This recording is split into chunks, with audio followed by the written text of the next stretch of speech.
sa mga bagay-bagay ng Fritz Silvestre kanang I'm an aspiring kanang athlete o kanang aspiring good student.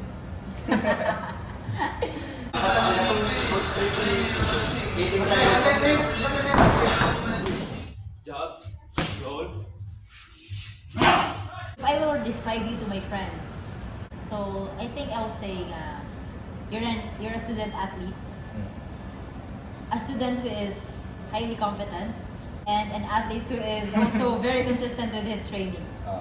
Nga makaingon ko nga well-balanced kaayo ang imuhang student life Student life. because you're not leaving behind the Academic pursuits. academic, yes. Kana friends, that's how I'm gonna introduce you to them. Personally, agree ko sa So, Sige, ikaw. personally, I know Coach Ethel as kanang a person who is kanang very inspirational to me. She's the person with a lot to share, especially when it comes to fitness and mental health. She introduced me to reading and kanang sa mindset shaping. Si Coach Ethel jud ang majority na nag-influence ako sa mindset shaping. For real? Oo. Sa mindset shaping og sa to introduce you to my friends, you are someone who is kanang who brings enlightenment. Wow! Dili, tinod coach kay ako at that point atong before dabaw ko start sa gym. Kuan murag confused pa ko. Nga sa sige na tong talk, kita niyo na Kuya Red sa gym o sa kanang kuan sige na pangayog advice mo na speed up bit akong rate of pag-mature tungod sa pagsige na interact ninyo. Most of the people quit because they aim too high for the level they are at. Okay. So you have to like really decipher kung asa ba di ka na fit and build yourself up from there. Mo tong ingon ni Jordan ata. So, Una, ikaw, na-apply na niyo sa I try my best na mo to lagi na to know where I'm at, know where I'm going, and to do what I am capable of doing right now. As of now, in my level, in my physical and mental capacity. Last year, katong when I had pneumonia, I felt like nag-plateau bitaw ko. Nag-plateau ko niya, nagkuhan ko. Ganahan di ko mo surpass ako plateau. Sige ko work 2 times. Yeah. Ganahan sa ko, daghan yung i-chase ba? Moto kanang daghan yung pang studyhan, daghan yung incorporate na habits kay mo lagi to.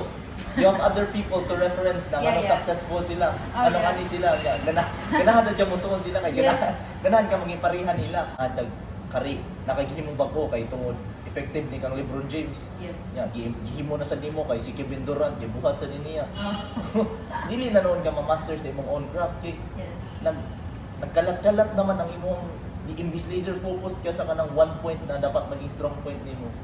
Robert Greene sa iyang book na Mastery og si kinsa ni Cal Newport sa Deep Work. Daghan kayo ang mga flowing na information, daghan kay inspiration. Kanya the level of mastery that you have to reach in a craft, dili na noon nimo ma-reach kay daghan man kang ganahan i-learn. Kanya mastery is one man laser pointed man. Fixed man siya na point. Ikaw, coach? Kuan, the ideal way of choosing. Yeah.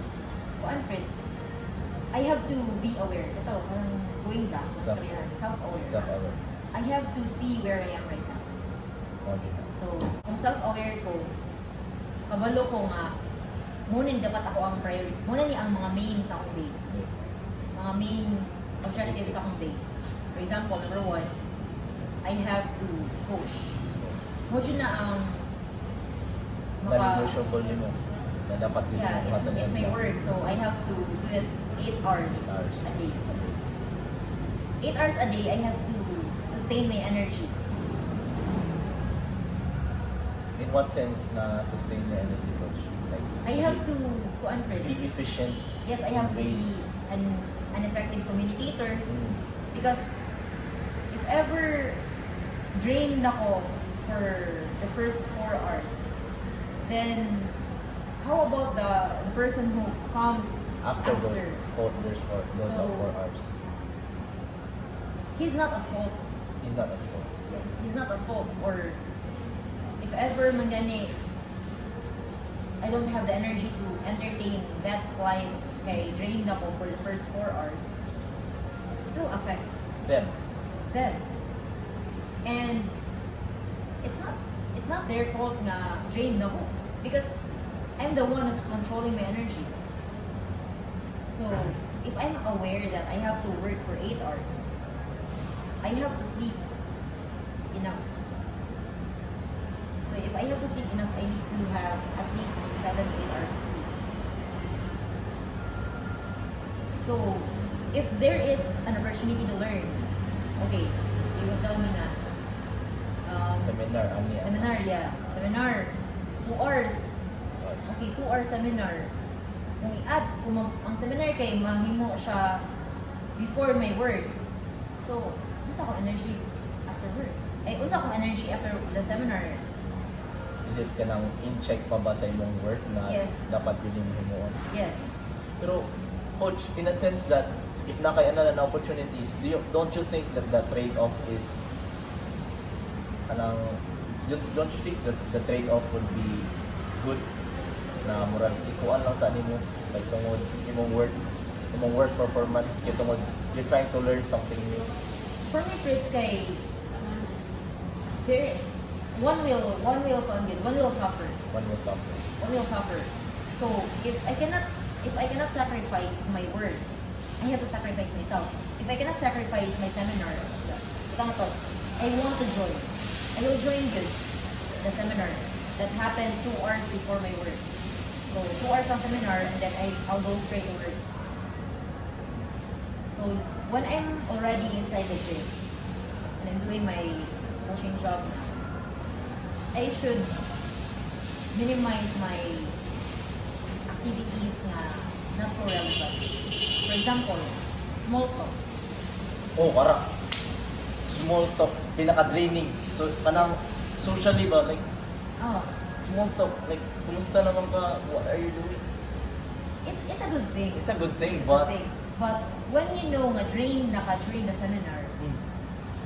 yan ay opportunities to do small talk in this Ano area. nagtawag ka na coach social battery nimo? Oh, so you have to, I mean for me I have to sense ilan na lang ako ang Social battery. Social Or battery. in a sense na imong energy na lang gid na mag-give out. okay. One mas ako, introvert mas ako. Sige. So sa seminar pa lang daan, nag-use na ako sa energy. Oh, seminar. So punta na to, abot na ka sa work. Yes, you're still energetic, but you have 8 hours to work pa man. So I have 4 clients to meet for that day. And then small talk na ako sa mga things na Irrelevant. irrelevant. Example. So, masuffer na ako mga clients. Okay, igabot nila, wala naman ka energy.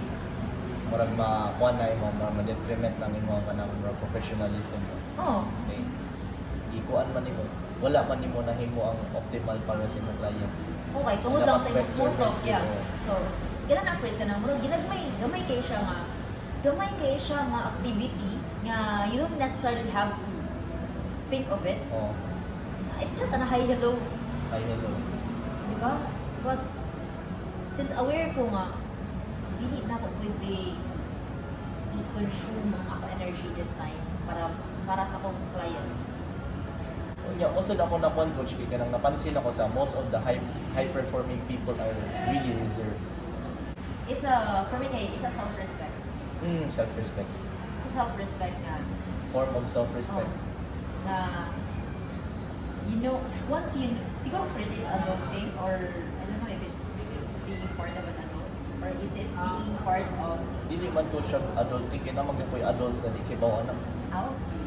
Yeah, so It's part of being kanang kunay. It's part jud na if ganahan ka maging high performance na tao. Dapat jud ka reserve. Okay, for example, cellphone nimo daghan kay kag apps na gi-open. Oh. Dali kay ma-drain nimo battery. yes. Murag ana lang na analogy ba? How do you prioritize? I prioritize with kanang kunay eliminating the least necessary. Okay. Kanya by kanang picking the most necessary. On a daily basis, ako ang habit jud kay magkuan dito ko, mag-list dito yung mga main objectives sa inadlaw na dapat yun ako buhaton. For example, study o training. Mo yun na negotiable na. Dapat sa isa ka adlaw, karin ako mabuhat, study o training. Dili jud ko na negotiable, bahala na mo diha. Bahala na mo, dili ko kauban ninyo or dili ko na mabuhat ang isa ka bagay, di ko mabasa og libro. Ganahan ka ganahan mo ko. Ganahan i-learn. Basta mabuhat ng yun ako. Study o training. Wala na. Ikaw, coach, like, Well, Fritz, I also chart the time. Right. So, number one, unsa ang activity na ko nga mo-consume too much of my time. For example, work. Work na ko kay 8 hours man siya per day. And I have to travel 2 hours to get to work and come home. So, 10 hours na siya tanan. 10 hours. Oo. 10 hours na. So, tulog na ko 8 hours. So, 18. So, mo din na. 18. Kung 18 hours, na lang ko'y out of 24, na lang ko'y 6. Yeah, mo na ng pan. Oh. Sa 6 hours na ko, diya ang pinaka-critical. Crucial.